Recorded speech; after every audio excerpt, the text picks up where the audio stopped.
Hey y'all, hey. Welcome to the Joys of Loss podcast, where we acknowledge, accept, and address our major life transitions so that we can learn better, love better, and live better. Since we won't make it out alive, let's have a divine time. And remember to always stay wild. I am your host, Zan Washington, and this is episode 17.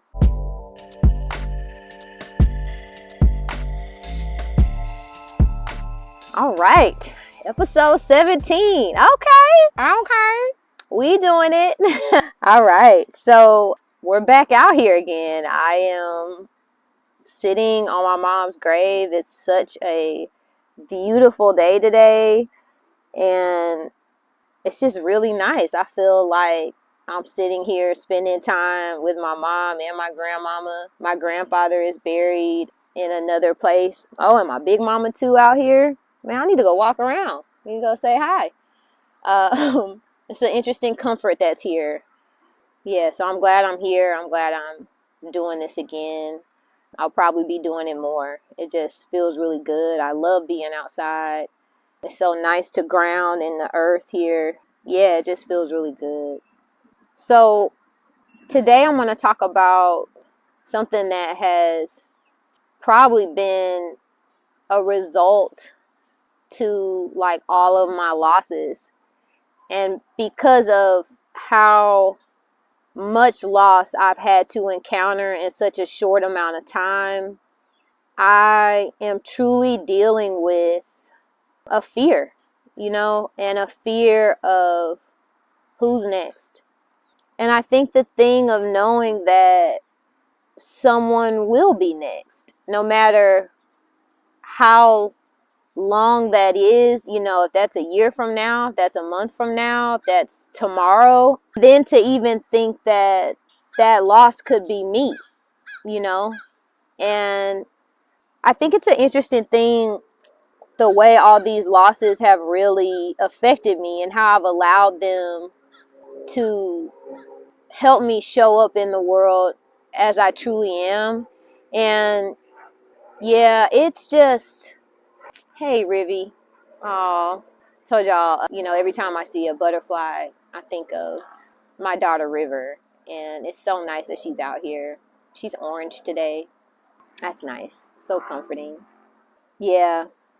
I think about my mom's death was so sudden. It was nothing that we were prepared for. It's like you go in the hospital and it's like 2 weeks later and you're literally out of here, and out of here as in living, and that concept is still a real challenge. And knowing that some days I have to remind myself my mom is no longer here. And that is like really hard, because sometimes you find it where I'm going through the pain all over again. And you might relate to this, if you've lost somebody. And remember, when I talk about major life transitions or earthquakes, that it's not just about, when we lose people when it comes to death. It could be that job, it could be that breakup, it could be divorce, it could be moving to a new city, it could be losing a bunch of money, it could be a multitude of things for you. So when I'm talking about loss, it's so many things. Even graduating from school, you got that degree, you did all this stuff, and then it's like, now what do I do, right? So major life transitions are a multitude of things.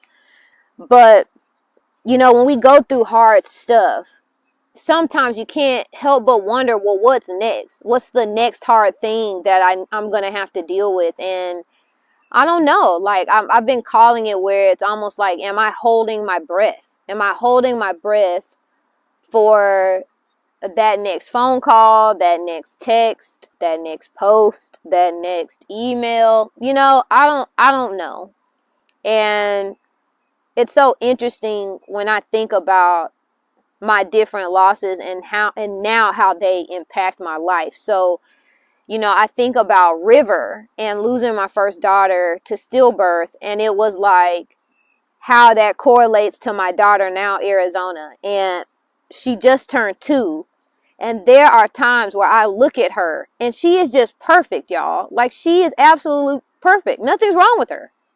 And I will sit and think like, oh my goodness, like what if I were to lose her too? Then what would I do? And then I'm just like, but she's here. And that's all we can do. There's nothing I can do about that.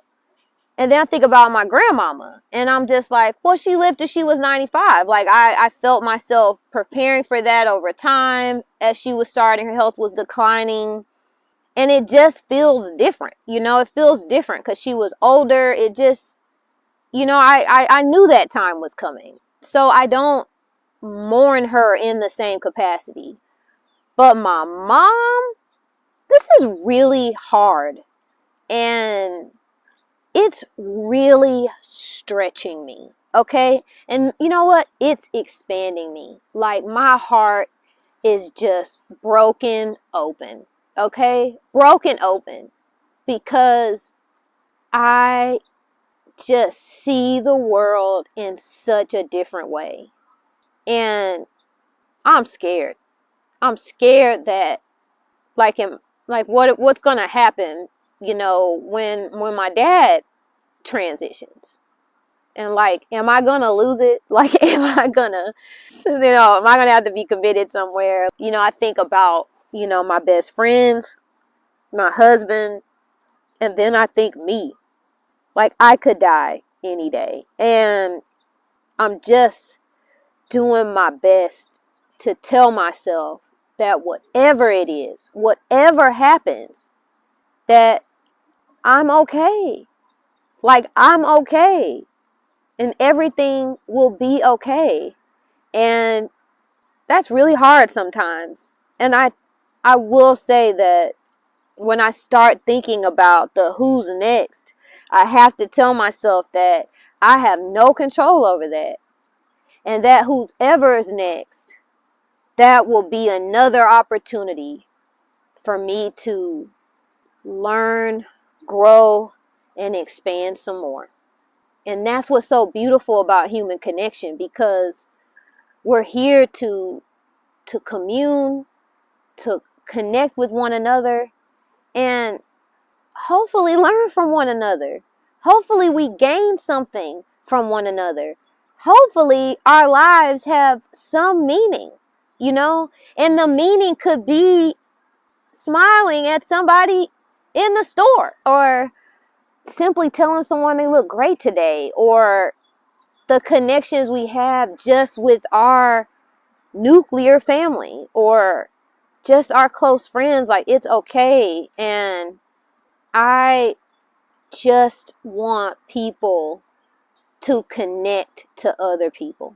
I want you to connect to yourself so that you can connect to other people. And because we all have something to offer this world and to be. And I just want people to function in such a pure way and in an honest way of actually finding out like who they are. Who you want to be may not be who you are. So you need to start there, because then your mind and your heart can open to the fact of what possibilities. You know, it's like when I think about who I want to be, I guess, that is so limiting to what probably my gifts and magic and things that I have in me to share. So, I mean, I got some things that I want to do, but I'm just surrendering. The word for the year for me is surrender. And that's what I'm doing. So I'm surrendering my heart. I'm surrendering the desire and the need to control and a plan. I go where I'm aligned. And it's a real walking by faith, you know? And my mom's death has really awakened that for me. It really has. And it's really forced me to address my own fears of losing other people, losing myself, and I'm just facing that fear head on. So who is next? But I'm going to be okay regardless. Everything is okay. Everything will be fine. You will be okay. You will be fine. And whenever things happen, we always have everything we need. That's the thing. That's what I've learned. Like, I always am prepared. I always have everything I need, because whether it even comes from me, the right person's going to step in, the right information going to come in, that perfect YouTube video, that podcast, that post, that whatever. Everything I need will always be here, readily available, and will show up when I need it. Every time. So I want you to know it's the same for you.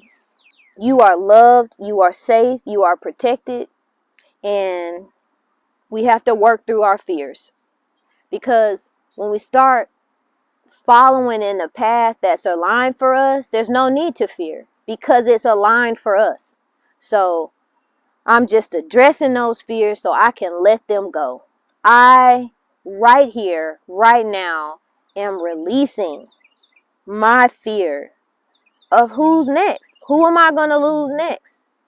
So I'm going to love while I'm here. I'm going to love while my people are here, because everything's okay. So I'm going to do a book divination. This book is called Light is the New Black, A Guide to Answering Your Soul's Calling and Working Your Light by Rebecca Campbell. So I'm going to use her book today. I'm just going to flip through some pages. So page 77. When did you stop being you? Babies aren't afraid to shine their light, and it's the reason we can't take our eyes off them. However, as life goes on, we experience things that eventually lead us to retract or alter the way we show ourselves to the world, usually based on a belief that something must be wrong with us. We lose contact with the authentic spirit within us, which has been carefully sculpted over lifetimes, and keep our authentic light under a bushel. Work on your light. Think back to your childhood. What experiences can you remember that caused you to believe that something was wrong with you, or your authentic self was not enough? How old were you? What happened? How did it make you feel? Ask that younger version of you what they need to hear to feel loved and supported. Man. And on this other side of the page, I just have to read the affirmation. It says, I am home. Yeah. So y'all, like we have to face our fears. I'm scared about who gonna die next, and that paralyzes me sometimes into, well, what am I supposed to do? Like, but I have to live. I have to share and open myself up for how I can shine my light to this world. Because losing my mom, it's like thinking about her life and realizing how it just happened like that. And I know she had more to give, and I don't want to do that. I want to die empty, y'all. I want to die empty. So, when did you stop being you? Face those fears, y'all. Do it. All right? So, make sure you like the video, y'all. You listen, give me a like, review, give me some feedback. Maybe put some comments in there. Let me know what you think about the episode. What are some things you'd like me to talk about or think about? So, yeah, comment, like, subscribe. Check out the website. We got merchandise, we got shirts, we got candles. I also have my digital products, which are 12 inevitable steps to help you with the plan the inevitable. And then I also have a thorough guide to help you pre-plan your own funeral. So yeah, check all that out. Check my website out. I love y'all. Thank y'all so much for the support. I really appreciate the likes, the comments, the shares, sharing this. And yeah, let's just spread the word, y'all. We got to be wild out here. We got to be ourselves. Be you. We need you. All right. Since we won't make it out alive, let's have a divine time. And remember to always stay wild, y'all. I love y'all. Bye.